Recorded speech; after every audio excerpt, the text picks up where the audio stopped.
ಮಾಧ್ಯಮದ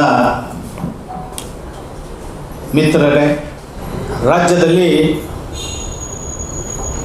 ರಾಜಕೀಯವಾಗಿ ಅತ್ಯಂತ ಕೆಟ್ಟ ವಾತಾವರಣ ಆರಂಭ ಆಗಿದೆ. ಸಂವಿಧಾನವನ್ನು ಕಾಯಬೇಕಾದಂಥ, ಉಳಿಸಬೇಕಾದಂಥ, ರಕ್ಷಿಸಬೇಕಾದಂಥ ರಾಜ್ಯಪಾಲರೇ ಸಂವಿಧಾನವನ್ನು ತೇಜೋವಧೆ ಮಾಡುವಂಥದ್ದು, ಕಗ್ಗೊಲೆ ಮಾಡುವಂಥ ಕೆಲಸವನ್ನು ಮಾಡ್ತಾ ಇದ್ದಾರೆ. ರಾಜ್ಯಪಾಲರು BJP ಆಡಳಿತದ ಕೇಂದ್ರ ಸರ್ಕಾರದ ಕೈಗೊಂಬೆ ಆಗಿದ್ದಾರೆ. ಖಾಸಗಿ ದೂರಿನ ಮೇಲೆ ಪ್ರಾಸಿಕ್ಯೂಷನನ್ನು ಅನುಮತಿ ಕೊಟ್ಟಂಥ ರಾಜ್ಯಪಾಲರು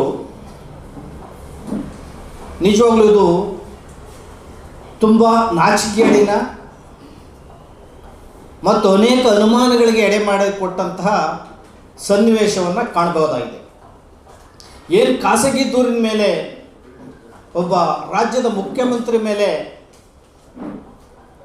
ಪ್ರಾಸಿಕ್ಯೂಷನ್ಗೆ ಅನುಮತಿಯನ್ನು ರಾಜ್ಯಪಾಲರು ಕೊಡ್ತಾರೆ, ಇದು ರಾಜಕೀಯ ಪ್ರೇರಿತ ಮತ್ತು ಸಂವಿಧಾನ ವಿರೋಧಿ ಧೋರಣೆ ಅಂತೇಳಿ ರಿಪಬ್ಲಿಕನ್ ಪಾರ್ಟಿ ಆಫ್ ಇಂಡಿಯಾ ಖಂಡಿಸ್ತಾ ಇದೆ. ಈಗಾಗಲೇ BJP ಕೇಂದ್ರ ಸರ್ಕಾರ ಮೋದಿಜಿಯವರ ಮತ್ತು ಅಮಿತ್ ಶಾ ಅವರ ನೇತೃತ್ವದಲ್ಲಿ ನಿರಂತರವಾಗಿ ಅಭಿವೃದ್ಧಿ ಕೆಲಸ ಮಾಡೋದು ಬಿಟ್ಟು ದೇಶವನ್ನು ಅಭಿವೃದ್ಧಿಯೆಡೆಗೆ ಕೊಂಡೊಯ್ಯೋದು ಬಿಟ್ಟು ಬರೀ ದ್ವೇಷ ಮತ್ತು ಸೇಡಿನ ರಾಜಕಾರಣವನ್ನು ಮಾಡ್ತಾ ಇದೆ. ದೆಹಲಿ, ಜಾರ್ಖಂಡ್, ಕೇರಳ, ಪಶ್ಚಿಮ ಬಂಗಾಳ, ತಮಿಳುನಾಡು ಅನೇಕ ಕಡೆ BJPಯೇತರ ಸರ್ಕಾರಗಳಿರೋ ಕಡೆ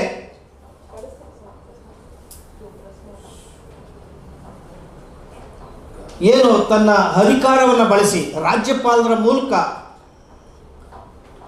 ಪರೋಕ್ಷ ಮತ್ತು ಪ್ರತ್ಯಕ್ಷವಾಗಿ ದಾಳಿ ಮಾಡುವಂಥದ್ದು, ಇದು ಪ್ರಜಾಪ್ರಭುತ್ವಕ್ಕೆ ಶೋಭೆ ತರೋದಿಲ್ಲ ಮತ್ತು ಪ್ರಜಾಪ್ರಭುತ್ವ ವಿರೋಧಿ ಧೋರಣೆ ಮತ್ತು ಸಂವಿಧಾನದ ಕಗ್ಗೊಲೆ ಮಾಡುವಂಥ ಕೆಲಸ ಅಂತೇಳಿ ಕೇಂದ್ರ ಸರ್ಕಾರದ ಈ ನಾಚಿಕೆಗೇಡಿನ ಕೆಲಸವನ್ನು ನಾವು ರಿಪಬ್ಲಿಕನ್ ಪಾರ್ಟಿ ಆಫ್ ಇಂಡಿಯಾ ಖಂಡಿಸ್ತೇವೆ ಮತ್ತು ವಿಷಾದಿಸ್ತೇವೆ. ಬೆಕ್ಕು ಕಣ್ಮುಚ್ಕೊಂಡು ಹಾಲು ಕುಡ್ದಂಗೆ ಇವರು ಇಡೀ ಬಹುದೊಡ್ಡ ಪ್ರಜಾಪ್ರಭುತ್ವದ ಮೇಲೆ ಈ ರೀತಿ ದಾಳಿ ಮಾಡೋದಿದೆಯಲ್ಲ ಕೇಂದ್ರ ಸರ್ಕಾರ. ಈಗಾಗಲೇ 100ಕ್ಕೂ ಹೆಚ್ಚು ಬಾರಿ ರಾಜ್ಯ ಸರ್ಕಾರಗಳನ್ನು ವಜಾ ಮಾಡುವಂಥ ಕೆಲಸಗಳನ್ನು ಸ್ವಾತಂತ್ರ್ಯ ನಂತರ ಮಾಡ್ಕೊಂಬಂದಿದೆ ಕೇಂದ್ರ ಸರ್ಕಾರ. ಆದರೆ ಈಗ ಸಿದ್ದರಾಮಯ್ಯನವ್ರ ಮೇಲೆ ವೈಯಕ್ತಿಕವಾಗಿ ಮತ್ತು ಸೇಡಿನ ರಾಜಕಾರಣ ಮಾಡೋದಿದೆಯಲ್ಲ, ಅದು ಯಾರೂ ಸಹಿಸಲ್ಲ. ಸಿದ್ದರಾಮಯ್ಯನವರ ಪರವಾದವರಲ್ಲ ನಾವೆಲ್ಲ. ನಾವು ಒಂದು ಪಕ್ಷ ಇರುವಂಥವ್ರು. ನಾವು ಈ ದೇಶದಲ್ಲಿ ಪ್ರಜಾಪ್ರಭುತ್ವ ಉಳಿಬೇಕು, ಸಂವಿಧಾನ ಉಳಿಬೇಕು ಅಂತ ಪ್ರಗತಿ ಪರವಾಗಿ ಯತ್ನೆ ಮಾಡುವಂಥ ಜನ.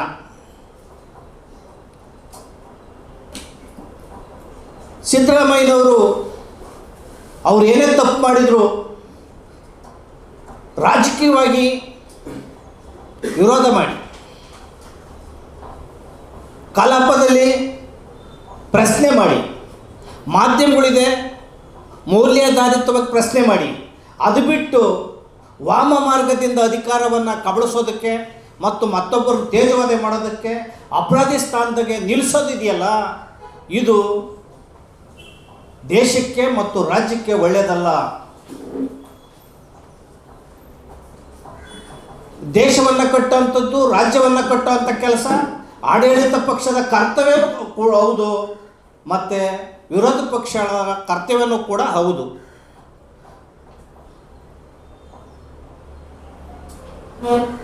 ಆಡಳಿತ ಪಕ್ಷದಲ್ಲಿರ್ತಕ್ಕಂಥವರು ಕೂಡ ಬಾಯಿಗೆ ಬಂದಂತೆ ಮಾತಾಡ್ತಾರೆ. ವಿರೋಧ ಪಕ್ಷದವರು ಸಹ ತುಂಬ ವಾಚಾಮಗೋಚರವಾಗಿ ಮಾತುಗಳನ್ನು ಆಡ್ತಾರೆ. ಇಂಥ ಮಾತುಗಳನ್ನು ನಾವು ಅನೇಕ ಮುಖ್ಯಮಂತ್ರಿಗಳನ್ನು ನೋಡಿದ್ದೀವಿ. ಕೆ ಸಿ ರೆಡ್ಡಿ ಅವರು, ದೇವರಾಜ ಅರಸು ಅವರು, ನಿಜಲಿಂಗಪ್ಪನವರು, ವೀರೇಂದ್ರ ಪಾಟೀಲ್ ಅವರು, ಜೆ ಎಚ್ ಪಾಟೀಲ್ ಅವರು, ರಾಮಕೃಷ್ಣ ಹೆಗಡೆ ಅವರು ಮೌಲ್ಯಾಧಾರಿತ ರಾಜಕಾರಣವನ್ನು ಮಾಡಿದಂಥವರು, ದೇವೇಗೌಡರು, ಅನೇಕ ಮುಖ್ಯಮಂತ್ರಿಗಳು, ಬಂಗಾರಪ್ಪನವರು ಎಲ್ಲರೂ ಕೂಡ ಅತ್ಯಂತ ಗೌರವಯುತವಾಗಿ ರಾಜಕಾರಣಗಳನ್ನು ಮಾಡ್ಕೊಂಬಂದಿದ್ದಾರೆ. ಸಿದ್ದರಾಮಯ್ಯನವರು ಕೂಡ. ಆದರೆ ರಾಜಕೀಯವಾಗಿ ಎದುರೇಳಿಯನ್ನು ಎದುರಿಸಬೇಕೇ ವಿನ ನೀವು ಸಂವಿಧಾನದ ವಿಧಿಗಳನ್ನೇ ಬಳಸಿಕೊಂಡು ಪ್ರಾಸಿಕ್ಯೂಷನ್ಗೆ ಅನುಮತಿ ಕೊಡೋದು ಮತ್ತು ತೇಜೋವಧೆ ಮಾಡುವಂಥದ್ದು, ಕೆಸರೆಚ್ಚಾಡುವಂಥದ್ದು. ಈಗ ವಿರೋಧ ಪಕ್ಷ, ಆಡಳಿತ ಪಕ್ಷಗಳು ಎರಡೂ ಕೂಡ ಒಬ್ಬರನ್ನೊಬ್ಬರು ಬೆನ್ಕಿ ಹರ್ಕೊಂಡು ಬಟ್ಟೆ ಬಿಚ್ಕೊಂಡು ಬೆತ್ತಲಾಗ್ಯವ್ರೆ. ನೀನಿಷ್ಟು ತಿಂದೆ, ನೀನಿಷ್ಟು ತಿಂದೆ, ನೀನು ಭ್ರಷ್ಟಾಚಾರ ಮಾಡಿದೆ, ನೀನು ಭ್ರಷ್ಟಾಚಾರ ಮಾಡಿದೆ. ಈ ರೀತಿಯ ರಾಜಕಾರಣ ಮಾಡೋದಿದೆಯಲ್ಲ, ಇದು ಇಡೀ ರಾಜಕಾರಣಕ್ಕೆ ಕೆಟ್ಟ ಹೆಸರು ಬರ್ತದೆ. ರಾಜಕಾರಣಿಗಳನ್ನು ನಿಮ್ಮನ್ನು ಜನ ತುಂಬ ಕೆಟ್ಟದ್ದಾಗಿ, ಅಗೌರವವಾಗಿ ನೋಡ್ತಾರೆ. ಇದು ಒಳ್ಳೆಯದಲ್ಲ ಅನ್ನೋ ಮಾತನ್ನು ಹೇಳೋದ್ರ ಮೂಲಕ ಎಲ್ಲ ಕಡೆ ಮಳೆ ಬಿದ್ದಿದೆ. ಅನೇಕ ಜನರುಗಳು ಕೊಚ್ಕೊಂಡು ಹೋಗ್ತಾ ಇದ್ದಾರೆ, ಜೀವಗಳು ಹಾನಿ ಆಗ್ತಾ ಇದೆ, ಮನೆಗಳು ಬಿದ್ದೋಗ್ತಾ ಇದೆ. ಗುಡ್ಡಗಾಡುಗಳಲ್ಲಿ ವಾಸ ಮಾಡೋ ಸ್ಥಿತಿ ಅಂತೂ ಕೇಳಾಗಲಿಕ್ಕಾಗಲ್ಲ. ಈ ಸಂಕಷ್ಟಕ್ಕೀಡಾದಂಥ ರೈತರು, ಜನಗಳ ಸಂಕಷ್ಟಕ್ಕೆ ಬರಬೇಕೇನೋ ಆಡಳಿತ ಪಕ್ಷಗಳು ಮತ್ತು ವಿರೋಧ ಪಕ್ಷಗಳು ರೈತರಿಗೆ ಬಿತ್ತನೆ ಬೀಜ ಕೊಡೋವಂಥದ್ದು, ರಸಗೊಬ್ಬರ ಕೊಡೋವಂಥದ್ದು, ವಿದ್ಯಾರ್ಥಿಗಳಿಗೆ ಓದೋದಕ್ಕೆ ಸಹಾಯ ಮಾಡುವಂಥ ಕೆಲಸಗಳನ್ನು ಮಾಡಬೇಕಾದಂಥ ಸರ್ಕಾರ ಅಧಿಕಾರದ ದಾಹಕ್ಕೋಸ್ಕರ ತೀವ್ರ ಭ್ರಷ್ಟಾಚಾರದಲ್ಲಿ ವಿರೋಧ ಪಕ್ಷನೂ ತೊಡಗಿದೆ, ಆಡಳಿತ ಪಕ್ಷನೂ ತೊಡಗಿದೆ. ಇಂಥ ನಿಟ್ಟಿನಲ್ಲಿ ನೀವು ಪ್ರಜಾಪ್ರಭುತ್ವ ವ್ಯವಸ್ಥೆಯಲ್ಲಿ ತಪ್ಪುಗಳು ಮಾಡಿದರೆ ಬೆಳಕನ್ನೇ ಚೆಲ್ಲಿ. ಆದರೆ ರಾಜ್ಯಪಾಲರು ಮಾಡಿರೋಂಥ ಕೆಲಸ ಇದೆಯಲ್ಲ, ಇದು ಅತ್ಯಂತ ನಾಚಿಕೆಗೇಡಿನ ಕೆಲಸ.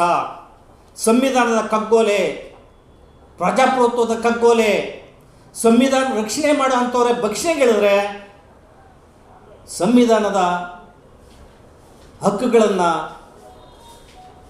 ರಕ್ಷಣೆಯನ್ನು ಮಾಡೋರು ಯಾರು ಅನ್ನೋ ಯಕ್ಷ ಪ್ರಶ್ನೆ ಇವತ್ತು ನಮ್ಮ ಮುಂದೆ ಇದೆ. ಆ ಕಾರಣದಿಂದ ನಿಮ್ಮ ಕೈಲಾಗಲ್ಲ ಅಂದರೆ ಇರೋವಂಥ ಎಲ್ಲ ರಾಜಕಾರಣಿಗಳು ಏನು ವಿರೋಧ ಪಕ್ಷದಲ್ಲಿದ್ದಾರೆ, ಆಡಳಿತ ಪಕ್ಷದಲ್ಲಿದ್ದೀರಿ, ಏನು ನೈತಿಕತೆ ಇಲ್ದಲೇ ನೀವು ನಡ್ಕೊತಾ ಇದ್ದೀರಿ. ರಾಜೀನಾಮೆ ಕೊಟ್ಟು ಮನೆಗಳಿಗೆ ಹೋಗಿ. ಎಲ್ಲರೂ ಯುವಕರಿದ್ದಾರೆ, ಯೋಚನೆ ಇದೆ, ಮಹಿಳೆಯರಿದ್ದಾರೆ, ಆಡಳಿತ ಮಾಡುವಂತಹ ಬೇಕಾದಷ್ಟು ದಕ್ಷ ಜನ ಇದ್ದಾರೆ. ಅವ್ರನ್ನೆಲ್ಲ ತೊಡೆದು ಕೋಟಿ ಕೋಟಿ ಹಣವನ್ನು ಖರ್ಚು ಮಾಡಿ ಚುನಾವಣೆಯಲ್ಲಿ ಗೆದ್ದು ಬಂದು ಚುನಾವಣೆ ಹಣವನ್ನೇ ಭ್ರಷ್ಟಾಚಾರ ಮಾಡಿ ಚುನಾವಣೆ ವ್ಯವಸ್ಥೆನೇ ಧ್ವಂಸ ಮಾಡಿದಂಥ ನೀವು ಪಕ್ಷದಲ್ಲಿ ಸೇರ್ಕೊಂಡಿರೋಂಥ ಕೆಲವರು ಏನಿದ್ದಾರೆ, ಇವರಿಗೆ ಮುಂದಿನ ದಿನಗಳಲ್ಲಿ ಜನತೆನೇ ನಿಮಗೆ ಬುದ್ಧಿ ಕಲಿಸ್ತಾರೆ ಅನ್ನೋಂಥ ಎಚ್ಚರಿಕೆಯನ್ನು ಕೊಟ್ಟು, ನಾವು ಇದೇ ಪರಿಸ್ಥಿತಿ ಮುಂದುವರೆದ್ರೆ ಇಡೀ ರಾಜ್ಯಾದ್ಯಂತ ಜನಾಂದೋಲನ ಮಾಡಬೇಕಾಗ್ತದೆ ಅನ್ನೋ ಎಚ್ಚರಿಕೆಯನ್ನು ಕೊಡ್ತೇವೆ.